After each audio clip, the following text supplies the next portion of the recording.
J'ai toujours été impressionné par ceux qui changent le monde. Je pense que ça vient de mes grands-parents, parce que eux aussi ont changé des vies en créant des écoles au Sénégal avec leur association. Mais à l'époque, la seule façon pour moi de toucher des gens, c'était avec ma musique.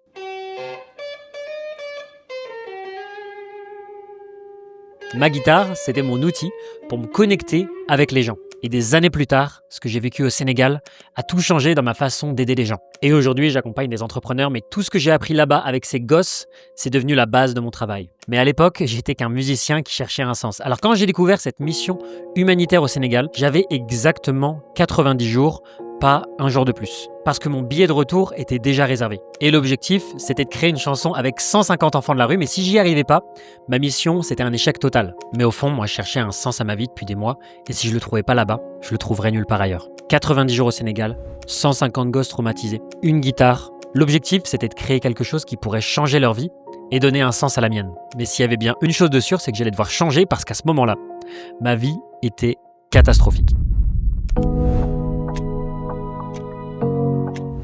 Et dès le premier soir, on est parti dans un quartier dangereux pour aller chercher des enfants. On est parti en 4x4 et on allait dans des rues. C'était une ambiance qui était assez sombre, pas très rassurante. Il y avait des enfants de tous les âges. Ce que j'ai vu avec ces enfants de la rue, c'est des choses que j'aurais jamais pu imaginer avant de le voir de mes propres yeux. Au Sénégal, ces enfants-là, on les appelle des talibés.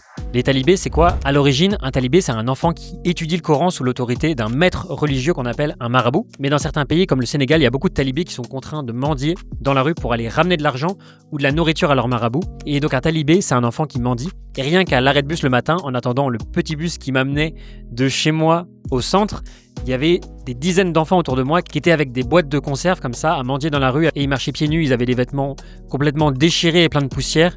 Et ils espéraient juste pouvoir ramener 1 euro à leur marabout par jour. Il y en a qui se font violer, il y en a qui se font abandonner par leurs parents dès le plus jeune âge. Il y en a qui se droguaient, il y en a qui prenaient des produits chimiques. Et un de ces trucs qui m'avait choqué quand j'étais arrivé dans la rue, c'est qu'il y avait un gamin de 5 ans qui avait été abandonné par ses parents vers l'âge de 2-3 ans.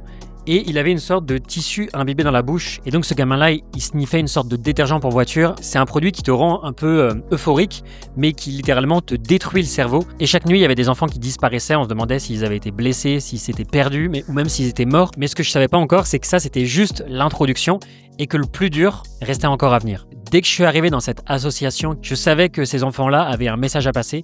Et donc ma mission, c'était de créer une chanson pour pouvoir partager au monde entier en fait ce qu'ils avaient vécu. Et j'ai eu une véritable crise existentielle. Je dormais plus, je me demandais mais qu'est-ce que je foutais là-bas avec ma vie facile à me plaindre de, par exemple, j'ai pas de chauffage en hiver dans ma voiture, alors qu'il y en a qui ont même pas un logement, ils ont même pas de bouffe, ils ont même pas de parents. Et nous, on est en train de se plaindre comme des gros connards prétentieux, égoïstes. Mais avant de vous raconter comment tout a basculé, laissez-moi vous montrer à quel point j'étais naïf quand je suis arrivé. Un jour, on était sortis pour aller aider des gamins à sortir de la rue. On donnait des soins dans la rue à des enfants qui étaient blessés. On sortait la trousse de secours et on soignait les plaies et les blessures des enfants. Il y en avait qui avaient des grosses infections sur la jambe, sur les bras. Il y en avait qui perdaient leurs dents. Il y a un enfant qu'on a soigné et il s'appelait Momo et on l'a ramené au centre pour l'aider. Et donc il y a plusieurs stades. On est dans la rue et on n'a pas de logement à j'ai de la nourriture et un logement. Et ensuite, le deuxième stade, c'est j'ai un logement à je m'éduque, je rentre dans la vie active. C'est véritablement l'école de la vie.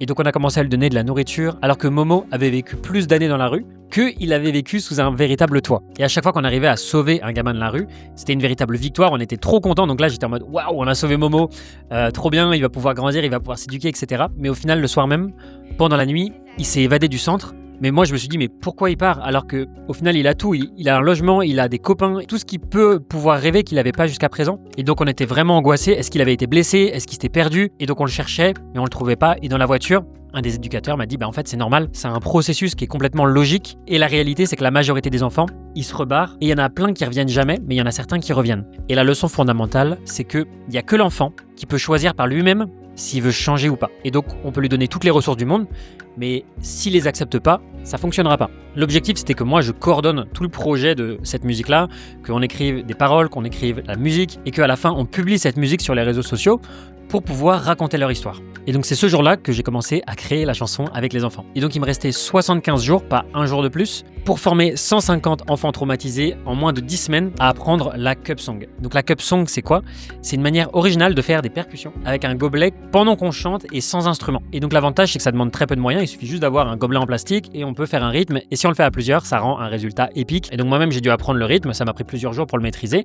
Et ensuite, il fallait que j'apprenne ce rythme de musique à plus de 150 gamins. Mais quand j'ai commencé, j'avais pas réalisé l'ampleur du défi. Je devais former 150 gamins à apprendre un rythme avec un gobelet en seulement quelques semaines. Et au début, il y en a qui voulaient clairement pas l'apprendre. Il y avait des enfants de moins de 5 ans qu'il fallait former au rythme, alors que c'était pas le truc le plus évident à jouer. J'étais partout avec mon putain de gobelet à leur expliquer comment ça se joue. Donc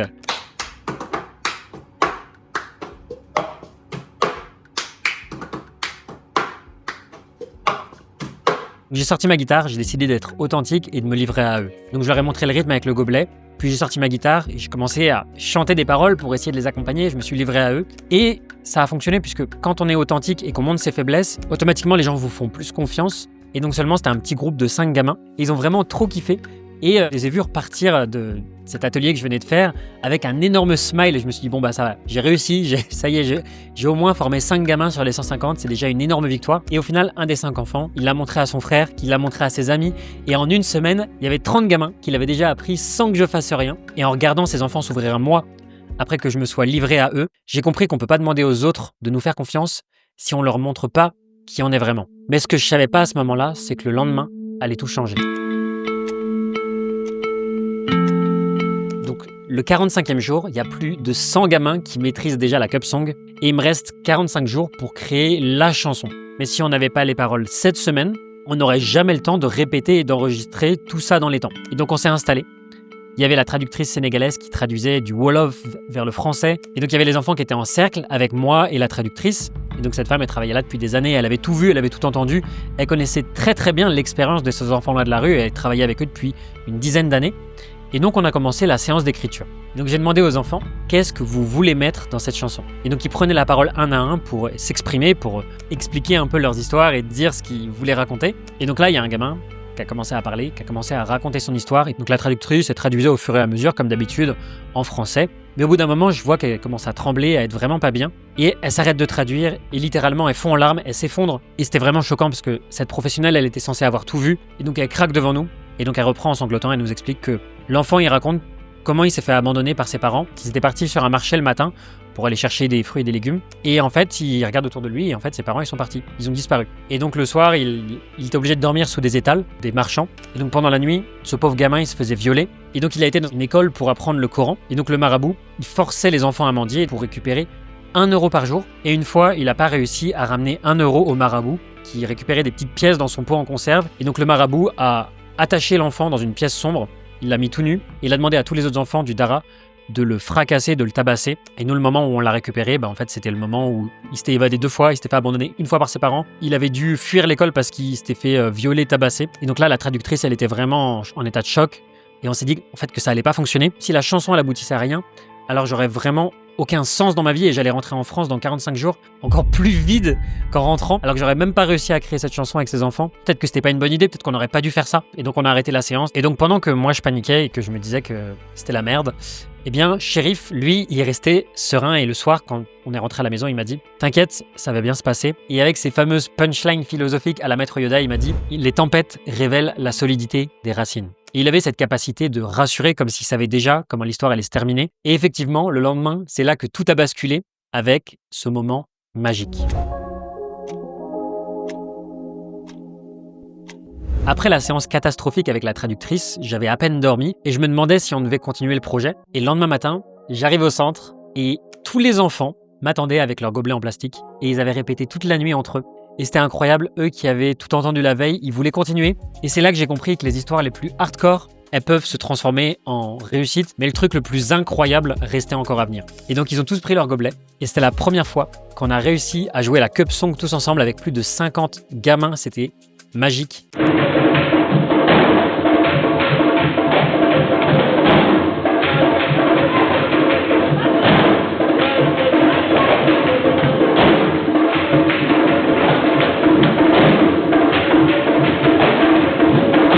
et ils se sont regardés, ils ont éclaté de rire, de fierté. Bref, c'était trop stylé. J'étais tellement fier de moi et d'eux. Et donc après, ça fait un effet domino. J'avais montré la Cup Song à des dizaines et des dizaines d'enfants, mais il nous restait seulement 3 semaines avant mon départ, et c'était maintenant ou jamais.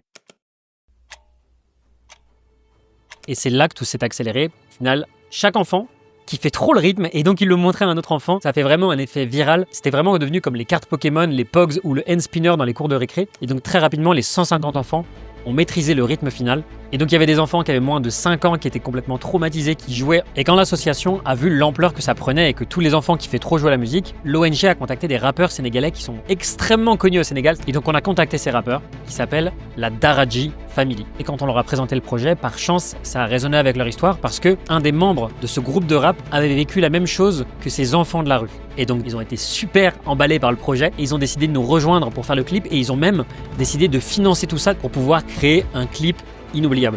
Mais on n'avait pas prévenu les enfants pour leur faire une surprise. Et le jour de l'enregistrement, quand les rappeurs sont arrivés, il y a eu 20 secondes de silence parce qu'ils étaient complètement en état de choc. Et puis ensuite, ils ont explosé de joie comme si un rêve se réalisait. Parce que parmi les gamins, il y en avait qui avaient un véritable talent, il y en avait qui avaient toujours rêvé de faire de la musique. Donc du point de vue symbolique, c'était énorme parce qu'il y avait des gamins abandonnés qui pouvaient chanter avec leur idole. Et donc à la fin, on a un peu lissé et adouci les paroles pour que ça passe à la radio. Mais voilà ce que ça a donné.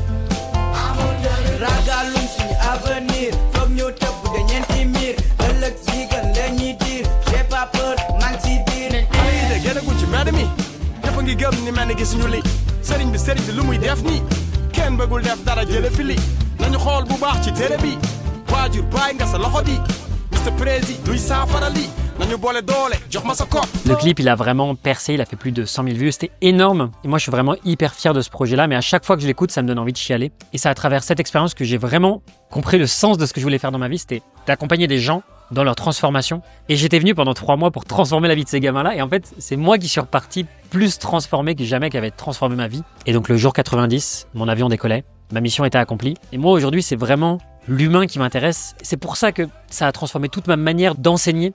Et maintenant, je fais en sorte que mes clients aient vraiment des résultats, de les accompagner et d'être vraiment là pour eux. D'ailleurs, vous vous souvenez du gamin qui s'était évadé du centre pendant la nuit? Et bien au final, il est revenu 3 semaines plus tard et il était prêt cette fois. Et la leçon, c'est que parfois, il faut partir pour mieux revenir. Et ces enfants, ils m'ont plus appris en 90 jours qu'en 20 ans sur cette terre. Et les vrais héros, au final, c'est pas nous, mais c'est les enfants. Parce que je pensais venir les aider, mais au final, c'est eux qui m'ont sauvé. Et cette expérience, elle m'a appris que c'est nous qui devons changer les choses qui sont au fond de nous, et on peut pas attendre que quelqu'un le fasse pour nous. Mais si un gamin qui n'avait absolument rien peut choisir de changer sa vie, alors qu'est-ce qui vous empêche de faire pareil? Le changement ne viendra pas de l'extérieur, il peut venir que de vous. Donc si vous avez un projet qui vous tient à cœur, faites-le.